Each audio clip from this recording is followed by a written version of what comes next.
Pronti? 1, 2, 3. Questa volta è buono. Bumpy to West in vantaggio, attaccato all'esterno da Zero Gravity. Zero Gravity insiste su Bumpy to West, che però regge l'urto di Zero Gravity, che poi cerca di accodarsi in seconda posizione, operazione che però non riesce. E così si getta di galoppo Zero Gravity. In Numero 5, Bumpy Zero to West, Gravity, avanza però presto Zico. E Zico in poche battute va a ottenere strada da Bumpy to West e guida quindi sullo stesso. Terza posizione per Antonio Boccino, via via gli altri a seguire. Tanto Zico ha sfondato in 400 metri in 29,4 e c'è all'esterno la progressione di Brooklyn Lux. Avanza con decisione Brooklyn Lux dopo i primi 600 metri in 45,3. Ora sulla curva delle scuderie raggiunge in seconda posizione Bumpy to West, mentre l'andatura è sempre fatta da Zico, che completa gli 800 metri iniziali in 1 minuto e 5 decimi, 31,1 il secondo quarto.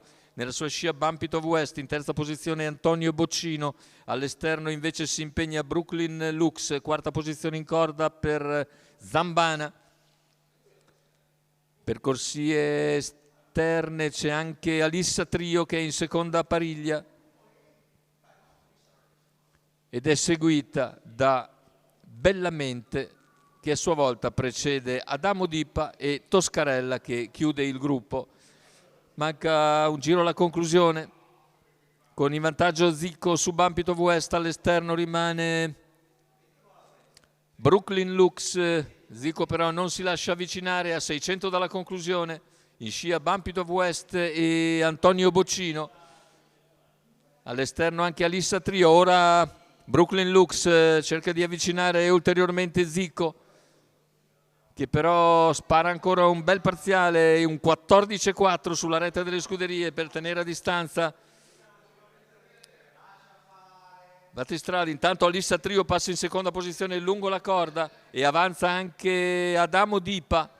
Completamento della piegata, ingresso in retta d'arrivo con Zico che viene attaccato nuovamente da Brooklyn Lux, che insiste. Brooklyn Lux attacca, si avvantaggia Brooklyn Lux nel finale.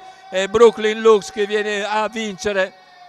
Il secondo posto sul palo è per Alissa Trio, mentre per il terzo finiscono vicini Zico e Adamo Dipa. Andiamo a rivedere comunque il finale, 1:15,1 preso dalla start ovviamente.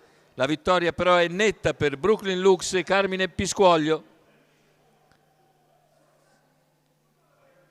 che precedono il numero 8 di Alissa Trio. Poi c'è foto stretta per il terzo posto, vicini Zico e Adamo Dipa.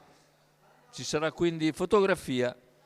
La vittoria invece non sfugge a Brooklyn Lux e Carmine Piscuoglio per conto di Lamberto Barbieri e del signor Raffaele Cantelli.